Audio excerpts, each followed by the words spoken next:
Om Tava Kathamritam Tapta Jivanam Kavividitam Kalmashapaham Shravanamangalam Srimadatam Bhuvi Grinanti Ye Purita Jana. So we have started rereading the Gospel of Sri Ramakrishna all over again. But what I wanted to share with you today, before we get back to the Gospel itself, is Paul Brunton's book, A Search in Secret India, which is very well known. Many spiritual seekers have read that book. Abhijit reminded me that there's a very nice section about M there, Master Mahashay. Some of you may have read it already, but I'd like to read it. It's very relevant here. So Paul Brunton, who was traveling all over India, he met Ramana Maharshi. In fact, he was the one who made Ramana Maharshi known widely around the world by writing about him in detail in English. So he comes to Calcutta, and in the train, he sees a gentleman reading a book, Life of Ramakrishna, and it's in the book in English.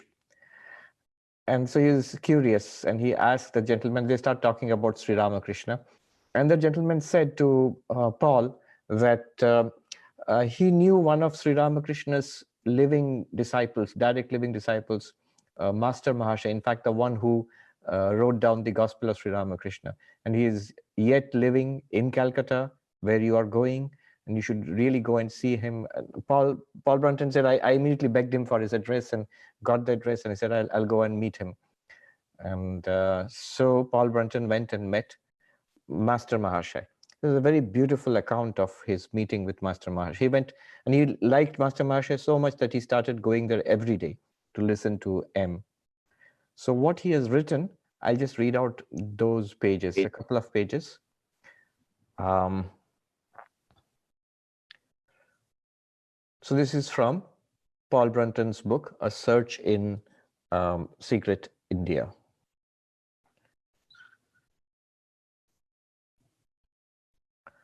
I'm reading out. And so I am now in Calcutta itself, searching for the house of the Master Mahashay, the aged disciple of Ramakrishna. Passing through an open courtyard which adjoins the street, I reach a steep flight of steps leading into a large, rambling old house. Now this house is, Prabhupada is reading which chapter I'm reading from. So the chapter is called Among Magicians and Holy Men. This is where Paul Brunton reaches Calcutta. This is Paul Brunton's book, A Search in Secret India.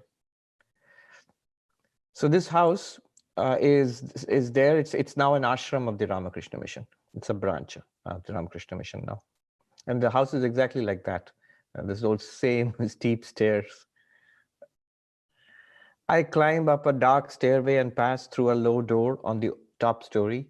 I find myself in a small room which opens out on a flat terraced roof of the house. It's exactly like that now. Two of its walls are lined with low divans. Save for the lamp and a small pile of books and papers, the room is otherwise bare. A young man enters and bids me wait for the coming of his master, who is on a lower floor. 10 minutes pass. I hear the sound of someone stirring from a room on the floor below out into the stairway. Immediately there is a tingling sensation in my head, and the idea suddenly grips me that the man downstairs has fixed his thoughts upon me.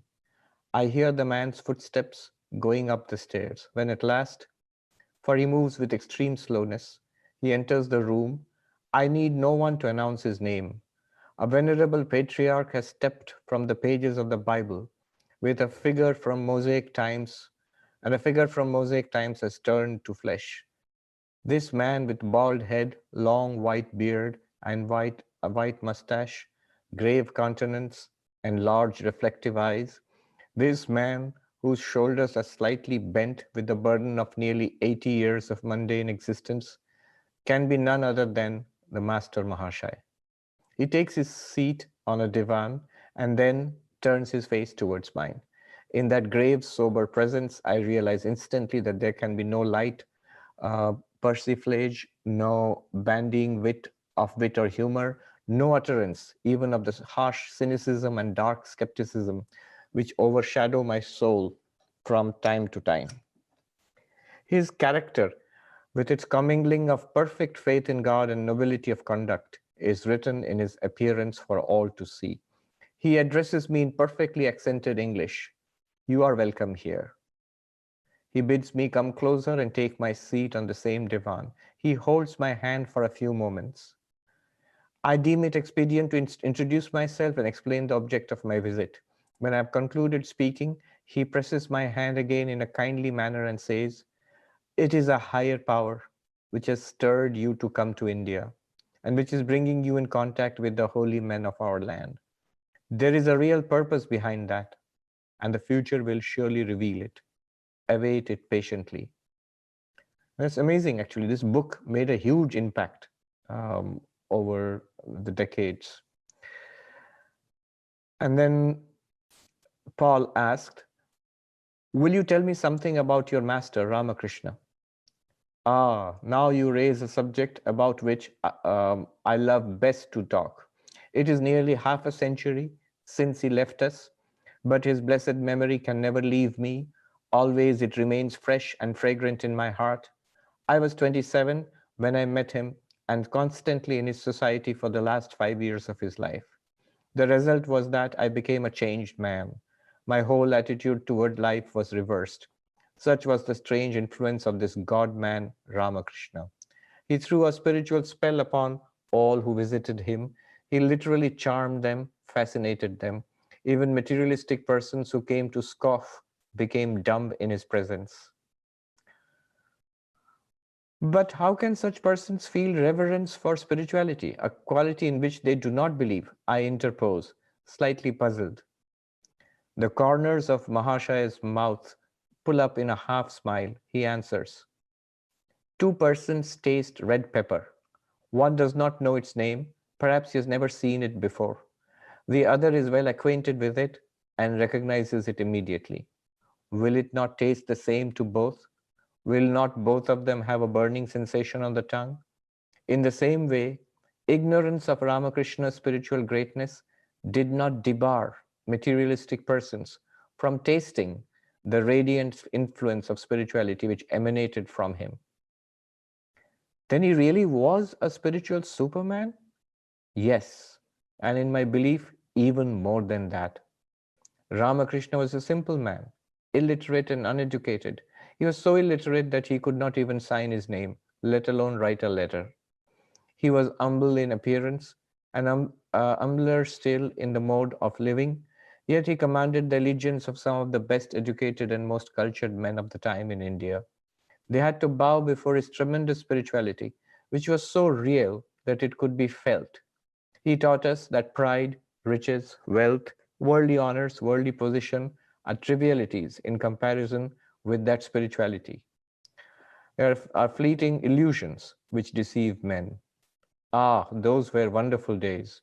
Often he would pass into trances of so palpably divine a nature that we who were gathered around him then would feel that he was a god rather than a man.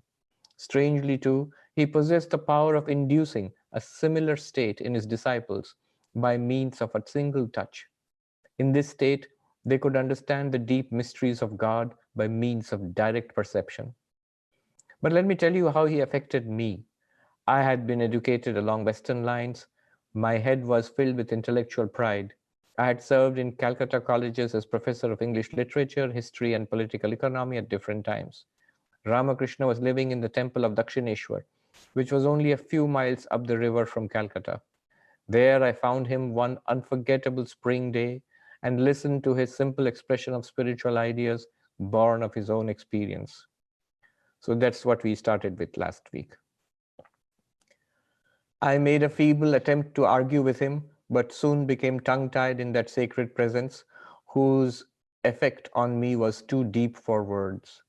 Again and again I visited him, unable to stay away from this poor, humble, but divine person, until Ramakrishna one day humorously remarked, "A peacock was given a dose of opium at 4 o'clock. The next day it appeared again exactly at that hour.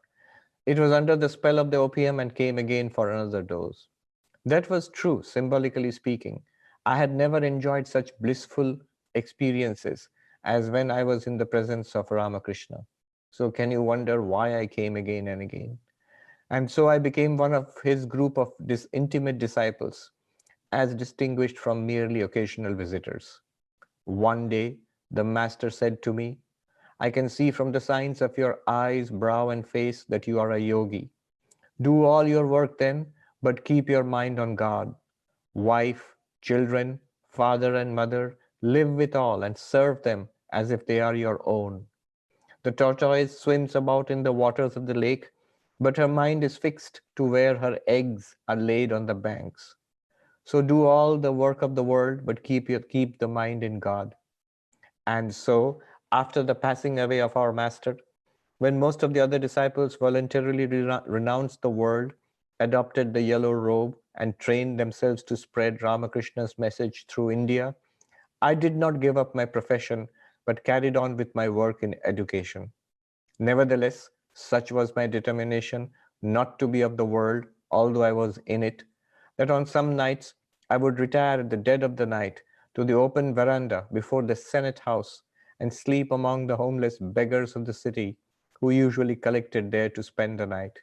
This used to make me feel, temporarily at least, that I was a man with no possessions. So he would sometimes do that on purpose. He would not go back home at night and would sleep on the streets of Calcutta with the homeless people.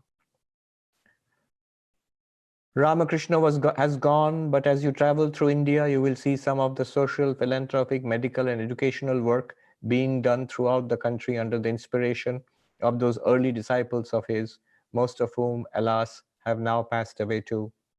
What you will not see so easily is the number of changed hearts and changed lives, primarily due to this wonderful man. For his message has been handed down from disciple to disciple, who have spread it as widely as they could. And I have been privileged to take down many of his sayings in Bengali. The published record has entered almost every household in Bengal, while translations have also gone into other parts of India. So you see how Ramakrishna's influence has spread far beyond the immediate circle of his little group of disciples. Of course, he was a very humble man, so he did not mention that many of the second generation of monks, they actually came through him. One of the direct disciples said, we counted how many of the young boys who have come to become monks, how many have come by our influence and how many have come by your influence. And he alone, Master Mahashay alone, had inspired many more young men to become monks than the other direct disciples altogether. Mahashay finishes his long recital and relapses into silence. As I look at his face anew, I'm struck by the non-Hindu color and cast of his face. Again, I'm wafted back to a little kingdom in Asia Minor, where the children of Israel find a temporary respite from their hard fortunes. I picture Mahashay among them as a venerable prophet speaking to his people. How noble and dignified the man looks. His goodness, honesty, virtue, piety, and sincerity are transparent. He possesses that self-respect of a man who has lived a long life in utter obedience to the voice of conscience. I wonder what Ramakrishna would say to a man who cannot live by faith alone, who must satisfy reason and intellect. I murmur questioningly. He would tell the man to pray. Prayer is a tremendous force. Ramakrishna himself prayed to God to send him spiritually inclined people. And soon after that, those who later became his disciples or devotees began to appear. But if one has never prayed, what then? Prayer is the last resort. It is the ultimate resource left to man. Prayer will help a man where the intellect may fail. But if someone came to you and said that prayer did not appeal to his temperament, what counsel would you give him? I persist gently. Then let him associate frequently and with truly holy men who have had real spiritual experience. Constant contact with them will assist him to bring out his latent spirituality. Higher men turn our minds and wills towards divine objects. Above all, they stimulate an intense longing for the spiritual life. Therefore, the society of such men is very important as the first step And often it is also the last, as Sri Ramakrishna himself used to say. So it's very interesting. The company of the holy. I was listening to a talk given by a great teacher of Advaita Vedanta, so non-dual Vedanta, and he's talking about the final practices, the Vedantic meditation, Nididhyasana. And he was asked, what is his advice after somebody has studied Vedanta thoroughly? So what is your advice finally? So to practice Vedantic meditation, Nididhyasana, and then he says, practice this Vedantic meditation, keep in touch with the Shastras, keep repeating the study of the Vedanta, and practice Vedantic meditation on what you have understood, keep your mind on what you have understood. Be alert in your day-to-day affairs so that you keep your mind, your awareness that you are Brahman. And associate with the holy. So this great teacher of Advaita Vedanta, he says, associate with the holy. For those people for whom this has become real. So keep in touch with such people. Now, just a little more I'll read. Thus we discourse of things high and holy, and how man can find no peace save in the eternal good. One more thing I remembered. So one man had come to Sri Ramakrishna who did not believe in God and asked, what do I do if I don't believe? And Sri Ramakrishna told him to pray, exactly like Master Mahashay told Paul Brunton. But then that man said, but I don't believe in God. Why should I pray? And then Sri Ramakrishna told him, well, you can pray in this way, that if there is somebody, I'm praying to you, give me faith, give me devotion. Do you have any objection to this kind of prayer? And the man said, no, then I don't have any objections. If that clause is introduced, if there is somebody, I can pray like that. And that man completely changed. This is reminiscence of Swami Turiyanandaji. He was saying this, that he said he saw that man was a completely different person. In a few weeks, few months, he said the next time I saw him coming to Sri Ramakrishna, I saw that gentleman who had come from Allahabad, I think. He had fallen at the feet of Sri Ramakrishna, was holding on to his feet and weeping.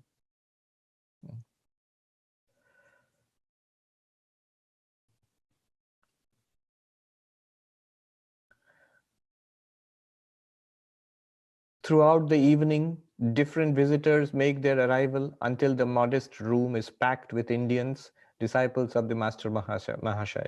They come nightly and climb the stairs of this four-storied house to listen intently to every word uttered by their teacher. And for a while, I too join them. Night after night, I come, less to hear the pious utterances of Mahashaya than to bask in the spiritual sunshine of his presence. The atmosphere around him is tender and beautiful, gentle and loving.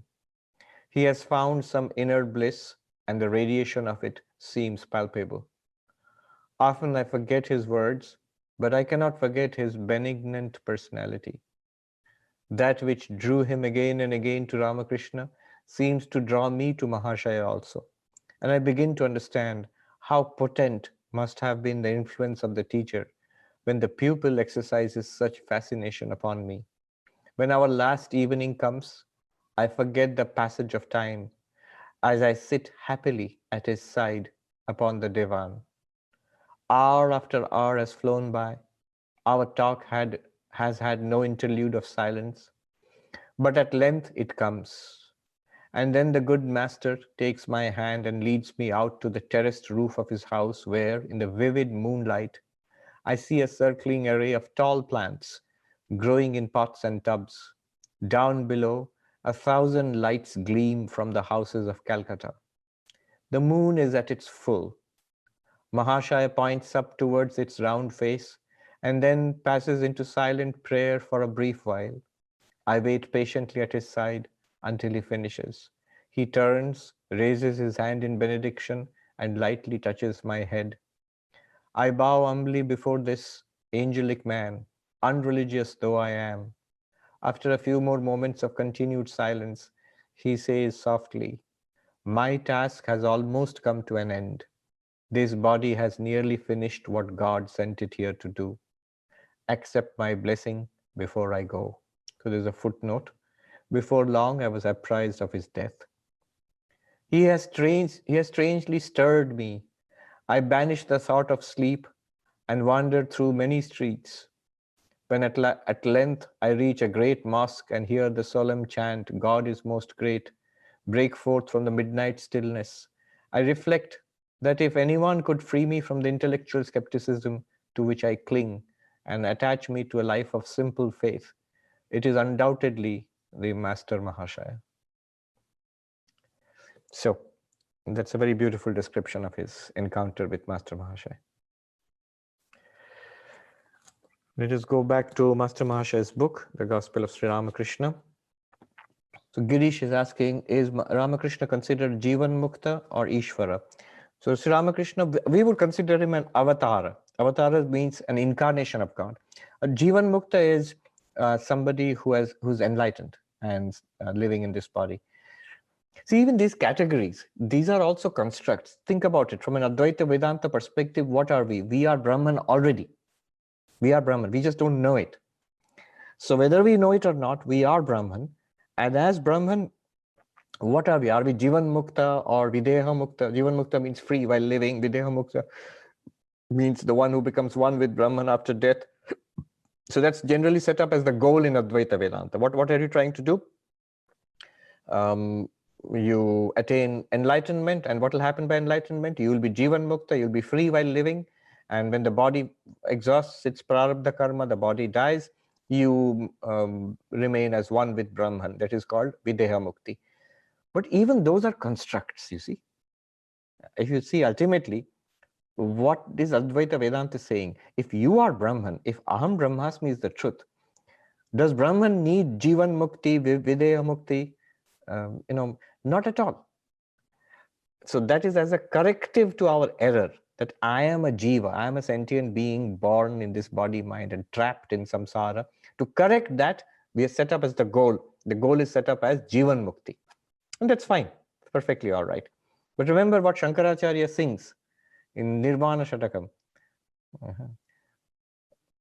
Na dharmo na chartho na kamo na moksha chidananda rupaha shivoham shivoham. So when enlightenment comes, he does not seek moksha anymore. He's no longer seeking Jivan Mukti, Videha Mukti, none of them. You are Nitya Mukta, always free. So that is the, if you want to say, tell us the truth. If even Jivan Mukti is not the final truth, then what is the final truth? The final truth is that you are Brahman. You are free already. Yeah. So, but anyway, so Jivan Mukti, Videha Mukti, these are goals set up for us as those who are walking on the path of knowledge. Someone like Sri Ramakrishna is considered an avatar of Ishvara, who comes, as the Gita defines, who comes once in an age to re-establish religion, to free the good, to reform the wicked, and so on. Now, one more qualifying thing, I just say this, qualify what I just said. Swami Vivekananda said, let people take him in whatever way they will. He said that you don't have to take him as an avatar, as an incarnation of God. If you don't want to, then don't. You may take him as a great spiritual seeker. You may take him as a great saint, in whatever way. But if the ideal set forth by Sri Ramakrishna appeals to you, that's the most important thing. Renunciation, mentally at least, of worldly goals. God realization is my goal. Leading a pure and simple life and trying to realize God, making God the center of your life. So if that is appeals to you, that's the most important thing. Now in this book, we had started reading it again, page 80. This is on February 1882, the second visit, I think. So after Sri Ramakrishna scolded him, and then Sri Ramakrishna is asking him, well, do you believe in God with form or without form? M, rather surprised, said to himself, how can one believe in God without form when one believes in God with form? And if one believes in God without form, how can one believe that God has a form? Can these two contradictory ideas be true at the same time? Can a white liquid like milk be black? M, M says, Sir, I like to think of God as formless. Master, very good. It is enough to have faith in either aspect. You believe in God without form, that is quite all right. But never for a moment think that this alone is true and all else false. Remember that God with form is just as true as God without form. But hold fast to your own conviction. The assertion that both are equally true amazed M. He had never learned this from his books. Thus his ego received a third blow. But since it was not yet completely crushed, he came forward to argue with the master a little more. M. Sir, suppose one believes in God with form. Certainly he is not the clay image. So remember, Sri Ramakrishna was a priest and he used to worship Kali, which is not a clay image, but it's definitely a stone image. So you can see where what is he is trying to indicate. Suppose one believes in God with form, certainly he is not the clay image. Master, interrupting. But why clay? It is an image of spirit. In Bengali, it's a word for consciousness, chinmoy. M could not quite understand the significance of this image of spirit. But sir, he said to the master, one should explain to those who worship the clay image that it is not God, and that while worshipping it, they should have God in view and not the clay image. One should not worship clay. Master, sharply, that's the one hobby of you Calcutta people, giving lectures and bringing others to the light. Nobody ever stops to consider how to get the light himself. Who are you to teach others? He who is the Lord of the universe will teach everyone. He alone teaches us, who has created this universe, who has made the sun and the moon, men and the beasts, and all other beings, who has provided the means for their sustenance, who has given children parents and endowed them with love to bring them up. The Lord has done so many things. Will he not show people the way to worship him? If they need teaching, then he will be the teacher. He is our inner guide. Suppose there is an error in worshipping the clay image. Doesn't God know that through it, he alone is being invoked? He will be pleased with that very worship. Why should you get a headache over it? You had better try for knowledge and devotion yourself. So, this time, M felt that his ego was completely crushed. He now said to himself, yes, he has spoken the truth. What need is there for me to teach others? Have I known God? Do I really love him? I haven't enough room for myself in my bed and I'm inviting my friend to share it with me. It's a Bengali saying. I know nothing about God, yet I'm trying to teach others. What a shame, how foolish I am. This is not mathematics or history or literature that one can teach it to others. No, this is the deep mystery of God. What he says appeals to me. This was M's first argument with the master and happily his last. I think it actually says a lot about M. What a sattvic personality he was. He considered this a great offense that he tried to argue with Sri Ramakrishna. But we can see from this that it was pretty mild, actually, his argument, and pretty justified. But he was very sattvic, a very pure and sort of very gentle kind of individual. Master, you were talking of worshipping the clay image.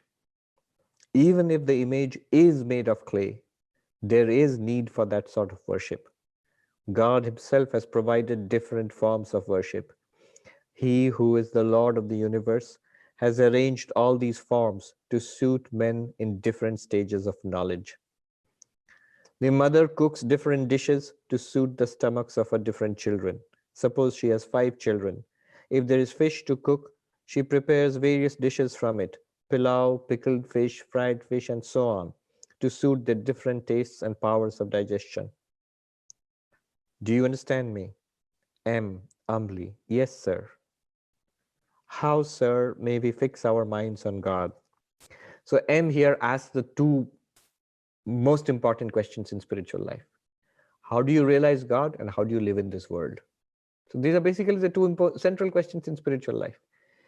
If spirituality is true, then how can I realize that? That's my question. And M makes it more pointed, because if you ask Sri Ramakrishna a question like that, he'll say, think about God continuously. So he asks that question, how do I think about God continuously? How do I keep my mind on God? So he asks that. That's the first question. And the second question is, after all of religion and spirituality, we still have this life. So how do I live in this life in the light of spirituality? And those are the first two questions M actually asks Sri Ramakrishna, apart from his argument earlier.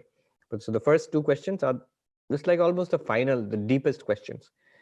You can see M is a very thoughtful person. So he speaks little, but what he says is very thoughtful, and he listens very carefully. And so that's why when you see the report of the daily conversations with Sri Ramakrishna, there's always a deep structure to that conversation. And if you think about, read it again and again, it becomes very clear. M. So he asks, yes, sir. How, sir, may we fix our minds on God? It's the first question he'll ask, and the next question will be, how should we live in the world? How, sir, may we fix our minds on God? Master. Repeat God's name and sing his glories, and keep holy company, and now and then visit God's devotees and holy men. The mind cannot dwell on God if it is immersed day and night in worldliness, in worldly duties and responsibilities.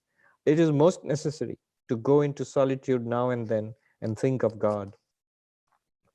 To fix the mind on God is very difficult in the beginning, unless one practices meditation in solitude. When a tree is young, it should be fenced all around. Otherwise, it may be destroyed by cattle. To meditate, you should withdraw within yourself or retire to a secluded corner or to the forest. So it's a play on the Bengali words. Dhyan korbe mone bone kone. Mon means mind, bon means forest, kon means corner. So you can see it is sort of alliterative. So he plays on dhyan korbe mone bone kone, means you can pray in the mind or in the forest or in the corner of your house. And you should always discriminate between the real and the unreal. So you see, there is prayer here, there's meditation here, and there is Vedanta here, the real and the unreal, the discernment. God alone is real, the eternal substance. All else is unreal, that is impermanent. By discriminating thus, one should shake off the impermanent objects from the mind. M. Humbly. How ought we live in the world? See the second question. Second important question in spiritual life. Master, do all your duties, but keep your mind on God. Live with all, with wife and children, father and mother, and serve them. Treat them as if they were very dear to you, but know in your heart of hearts that they do not belong to you. A maid servant in the house of a rich man performs all the household duties, but her thoughts are fixed on her own home in her native village. She brings up her master's children as if they were her own. But she even speaks of them as my Rama or my Hari. But in her own mind, she knows very well that they do not belong to her at all. The tortoise moves about in the water, but can you guess where her thoughts are? There, on the bank, where her eggs are lying. Do all your duties in the world, but keep your mind on God. Did you notice this is exactly what M told Paul Brunton so many decades later? Same story. If you enter the world without first cultivating love for God, you will be entangled more and more. You will be overwhelmed with its danger, its grief, its sorrows. The more you think of worldly things, the more you will be attached to them. The worldly things, job and people in the world and family and possessions, your gadgets and house and car, money, and then the body, and then the mind itself, our own thoughts, feelings, anxieties, fears. All of this is what is called in Vedanta anatma, not self. And these are temporary, continuously changing, and ultimately false. These are appearances. These are not real. And yet all of our thoughts generally are about these things: body, mind, family, possessions, people, relatives, people in the community, job, career. That's it. This is what we continuously think about. Our hopes are there, our anxieties are there, our fears are there, our delight is there, and they are bound to cheat us because they are appearances. They're not ultimately real. If you take it in a dualistic way, in a devotional way, then they belong to God. They don't really belong to you. And we sort of portion, cut it, slice it out of the world and say, this is mine. And now I'm going to exercise some kind of sovereignty over it. It doesn't work. It belongs to God, not to us. More you think of worldly things, the more you will be attached to them. First, rub your hands with oil and then break open the jackfruit. Otherwise, they will be smeared with its sticky milk. First, secure the oil of divine love and then set your hands to the duties of the world. So again, another beautiful example, breaking the jackfruit. Do you notice that just in this much what Sri Ramakrishna has said, there is Jnana Yoga, there is Bhakti Yoga, there is Karma Yoga and Raja Yoga. He has talked about meditation, about the discernment of the real and the unreal. He has talked about serving everybody in the world, knowing that they belong to God. All the yogas are there. And of course, devotion to God. All the yogas are here.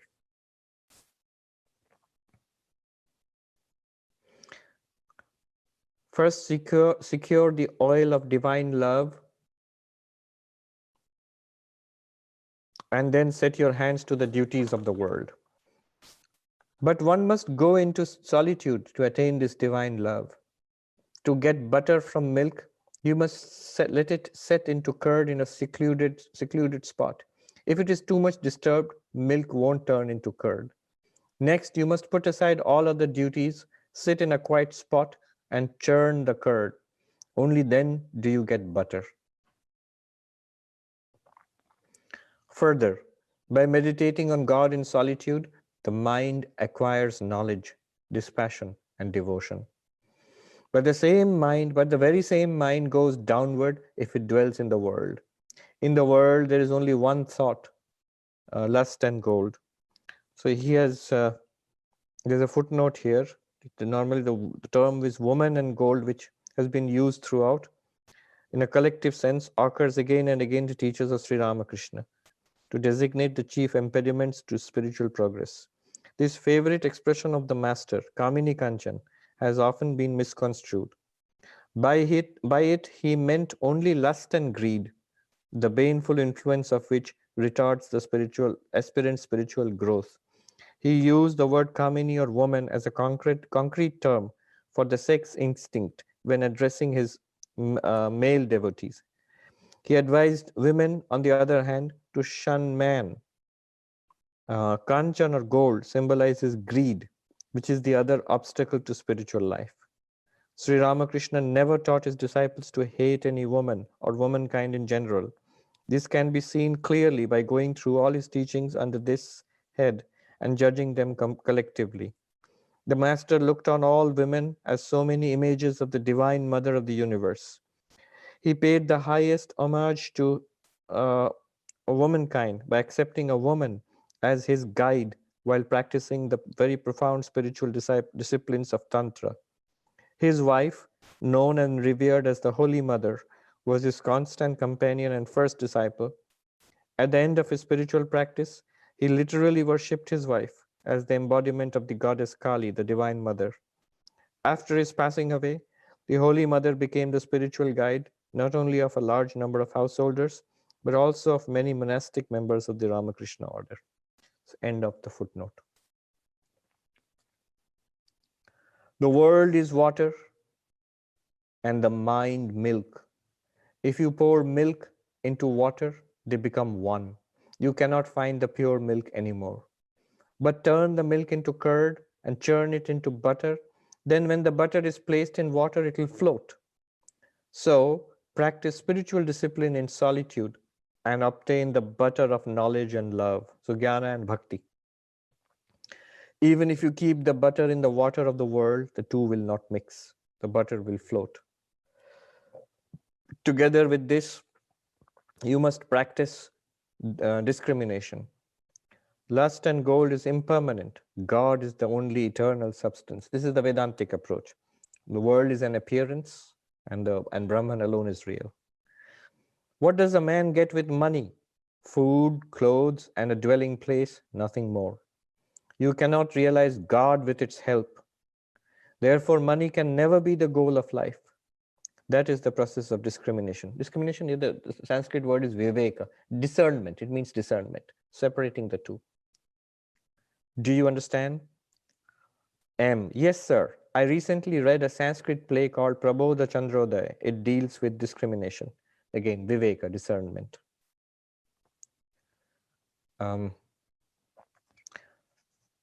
Master.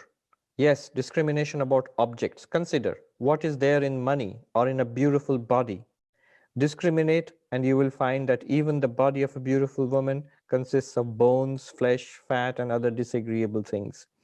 Why should a man give up God and direct his attention to such things? Why should a man forget God for their sake? M. Is it possible to see God?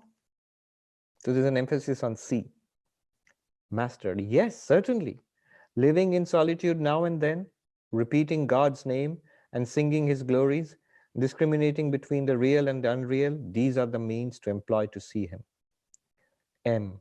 Under what conditions does one see God? Cry to the Lord with an intensely yearning heart, and you will certainly see him. People shed a whole jug of tears for wife and children. They swim in tears for money. But who weeps for God? Cry to him with a real cry. So here, like almost a summary of Sri Ramakrishna's central teachings. The goal is to say, see God. See, you can put in within quotes, to have a direct experience of God. In a Vedantic sense, it could be that I am that ultimate reality. Or in a dualistic mode, it could be God exists, God is real. Therefore, I love God, I surrender to God, I depend on God. And then he says, what is the way? He says, living in solitude now and then, once in a while, repeating God's name. So a little distance from the world, stepping back from the world. And listen, he's saying this to householders. That means to M, who's the householder.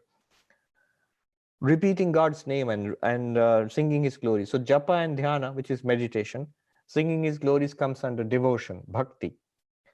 And discriminating between the real and the unreal. Real, Brahman is real. Unreal, the world. What is the world? As I said, it starts with the people outside, the community, society, job, one's ambitions in the world. It comes to one's own family. Come closer to your own family.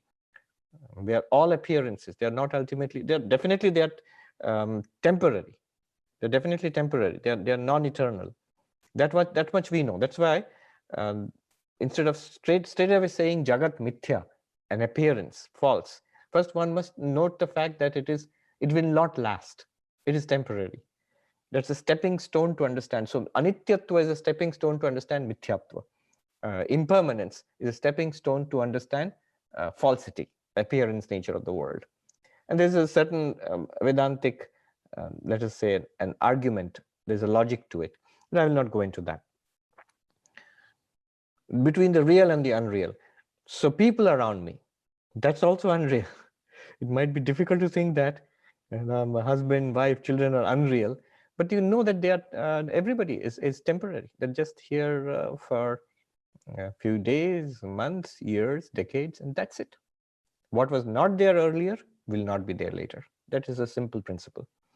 And then one's own body, that's also an appearance. It's not real also. It's first of all, it's temporary. It is born, it changes, it grows, it develops, matures, and then is subject to old age and disease, and finally death. But it's not you. That's also not the self. And the mind, which is so dear to us, our most cherished thoughts and memories and personality and ambitions and projects, all of that will disappear one day. It keeps changing all the time, from morning till evening. How much change is there? So this is a changing. Mind, body, our closest people, our possessions, our money, our community, job, and career, prospects, ambitions in the world, our achievements, all of that, first of all, temporary, comes and goes. Second, even deeper, it's an appearance. It's anitya mithya. It's an appearance. All this comes under the title anatma, not self. Then what is real? What is eternal? What am I then? Atma, the self. That is real. That is eternal. It is existence, consciousness, bliss. It is the absolute reality, Brahman. So this Advaitic truth, Brahma Satyam, Jagat Mithya, Jiva Brahmaiva Napara. Brahman, the absolute, is the truth. And what we see as this multifarious, this variegated world is an appearance. It's not ultimately true. And what am I? You are that absolute truth. So the self is that absolute truth. Hold on to that. And the self is actually mixed up with the not self. What is the not self? Mind, body, people, possessions, community, job, ambitions, achievements in the world, all of that not self. It will go on, as Sri Ramakrishna says, it will go on. You'll have your place in it, but don't think that I am this and this is mine. Step back from it. That's what he calls discriminating between real and unreal, between Atma and Anatma. So the first step in Vedanta, Atma, Anatma, Viveka. First step. Then M asks one more very vital question. What he has said till now, devotion, the way of knowledge, meditation, serving everybody, knowing that God is present in, these are well-known methods. But then M asks a very pointed question. Under what conditions will these methods work? So many people are trying. Some get it, most don't. So what is the actual condition? Tell me one thing which makes all the difference between becoming enlightened, between realizing God and not realizing God. And Sri Ramakrishna says, cry to the Lord with an intensely yearning heart, and you will certainly see him. So this is what Sri Ramakrishna stresses throughout this gospel, Vyakulata, an intense desire, a cry of the heart, a yearning to see God. And most of us, we have it. That's why we are here. Even Paul Brunton, for example, he has it. You see, after his last meeting with M, he is walking down in the evening, and throughout the night, he is wandering alone in that huge, tumultuous city, thinking about God. That's yearning. That's real yearning. He may think that I'm a skeptic. So he has to go through that churning. But I mean, sort of God does the work through such people. That book was written because of his mental attitude. That's why he went on a search and he put all this together and wrote that wonderful book. Are there comments here? Let me see. So what book did Swamiji read from initially? So who's asking? Suchitra. Yes, so that was from Paul Brunton, Search in Secret India. His meeting with M. Bill is saying third person singular in Bengali is non-specific gender. When he is used for God, this is rendering into English. Correct. Often Sri Ramakrishna would have meant she, because he was referring to the Divine Mother, Kali. Okay. Let me go ahead a little more and then we'll stop. So you have to, this intense yearning for God. Now one may ask further, how will the intense yearning come? That one has to keep trying. One has to hold on to this path and pray to the Lord. The Lord will give it. Pray to God, give me that intense yearning. In Vedanta, that is called mumukshutvam, intense desire to be free. Yes, Shekhar has raised his hand. Namaste, Swamiji. Yes. So in the worldly matters, sometimes, it's a well-known fact that we intensely try for something and, yearn for something, it happens and you get the result. And also sometimes you do all your duties, responsibility, but still be detached and not expect the result. And sometimes that also seems to work. So how, like, it's yearning versus, do whatever is in your hand, but, stay detached and not expect the result. Does it also work? Or yes. What is what Sri Ramakrishna is saying here is the yearning, of course, is the one, because M asked that question, what's the one condition by which one can realize God? And he said, we have to admit the one condition is intense yearning. This is cry to the Lord. But until then, how do you live in the world? It is by practicing these disciplines. So one of those disciplines is, so suppose I'm dealing with the world, with people, with husband, wife, children, relatives, community, with co-workers at office, and so on. And I do everything, my expectations from them diminish. I'm doing everything as a service, but not as a softie, not as a walkover. It's not that anybody can say anything or do anything and you will not say anything. No, you have to be firm. Common sense is most important. But how will expectations diminish? Expectations diminish because earlier I had put all my eggs in one basket. What is the basket? World. Now I'm taking my eggs out of the basket and putting it in the God basket. When you put your expectations in the world, that's when one really wants things from the world, So I have expectations from children, from spouse, from neighbors, from co-workers, expectations from everybody, because my whole outlook is that satisfaction, happiness, fulfillment depends on the world. Sri Ramakrishna says, no, it doesn't. So the more you think that, the more you will be unhappy, the more you will be attached to it. It will become that stickiness of the jackfruit example he gives. So he says that nature of the world must be understood. And this takes some time. Initially, what happens is, due to this veil of ignorance, our idea is that the world will give me fulfillment. I am not fulfilled. The world will give me fulfillment. Money will give me fulfillment. Success will give me fulfillment. People will give me fulfillment. No, it will not happen. Once I realize that, then what do I do with the world? What do I do with money, people, job? I convert it into part of my spiritual practice.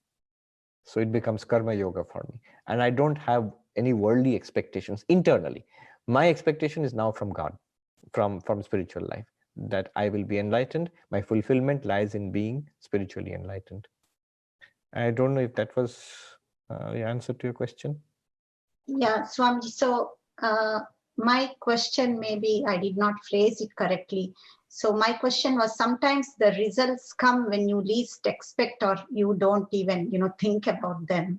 So because you mentioned yearning, I'm saying, instead of yearning, you do your prayers, you do your spiritual practices, but still sometimes, without any expectation, just like in the world, sometimes you work hard. Yes. Yeah. If you're doing a sadhana, there will be spiritual progress, no doubt. Swami Vivekananda said that once the end has been decided, my goal is spiritual realization, then you can almost forget about the end and concentrate on the means. What am I doing in the world now? I mean, what am I doing throughout the day? Concentrate on that. The result is bound to come. Our practice and result are connected. Cause and effect are connected. So purification of mind, concentration, peace of heart, and deeper understanding of Vedanta, these will come, are bound to come. Thank you so much. So Sri Ramakrishna says, cry to the Lord with an intensely yearning heart, and you will certainly see him. One may feel that I don't have that kind of intense yearning for God. Intensity is not there. Sri Ramakrishna says, you have it. Everybody has it, but it is being poured out into the world. The next sentence, you see the connection between the sentences. People shed a whole jug of tears for wife and children. They swim in tears for money. But who weeps for God? It is the same force which we are pouring out in 100 different directions. And that's why there doesn't seem to be much attraction towards God. The power of attraction is going out towards the world. The more you hold that back, you will see the intensity for the love for God. It will take time, but it will increase, it will mount. It's like a hunger.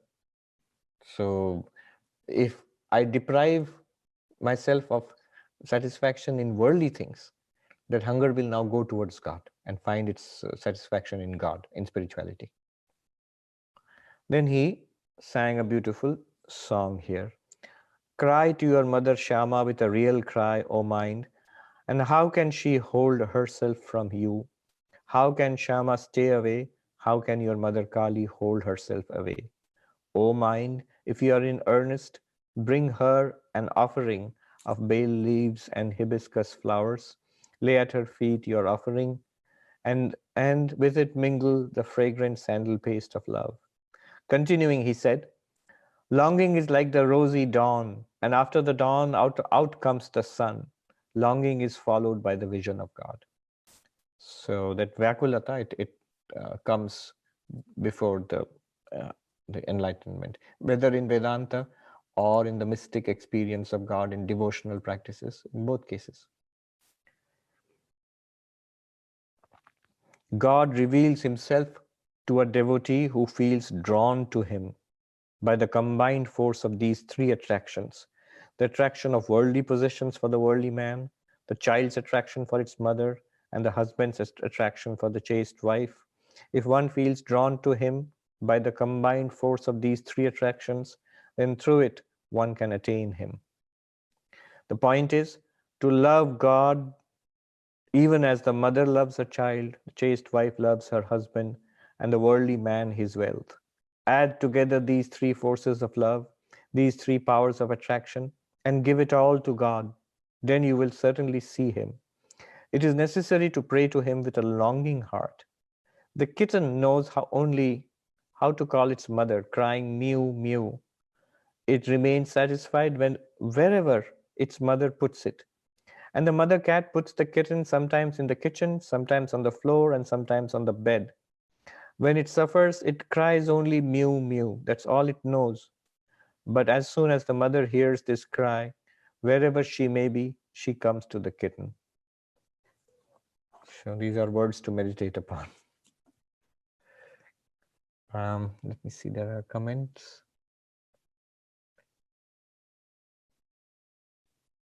Paul Brunton talked about the short path that smells like bhakti or surrender in disguise.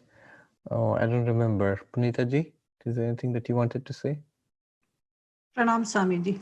So I think I don't recall exactly, but he kind of mentioned short path, which is really more non-dual Advaitic path, which is, leaving at starting with the end goal in mind. So rather than thinking I'm this small jiva who has to do all these practices, to then be merged with God or merged with the real, or to know reality. I think his shift was that at some point, rather than just keep doing that, you got to think that I'm like you were saying, I'm Brahman, I'm this, and then work your way to that realization. But I also felt that somewhere he meant that just stop doing, surrender. I mean, that was my kind of disguised read of it. But I think he really meant more Advaitic path, that start from the end in mind that you are Brahman, and then work your way, or you are the pure consciousness, and then work your way towards it from where you are, rather than thinking I am this small jiva who has to do lifetimes of practice and sadhana and then get to the reality. So it was kind of a play on non-Advaitic path to the bhakti path, I thought, that because we keep trying and think that we have to do some more, not realizing that if we just surrendered, someone would, or our own higher consciousness would lead us the way to. No, that's true. That's what is called the direct path in Advaita. And interesting thing is the direct path often goes with the deep surrender.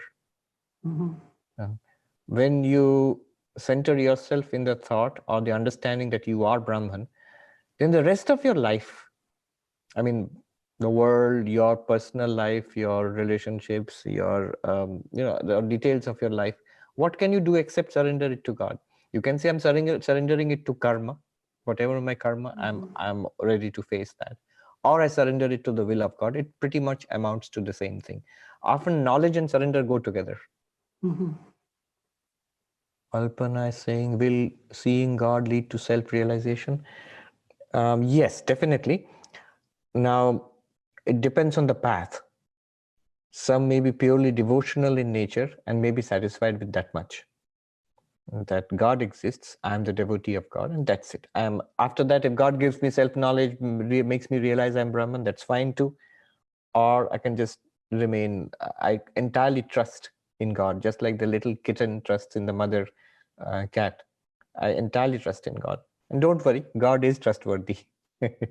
So that might be one attitude.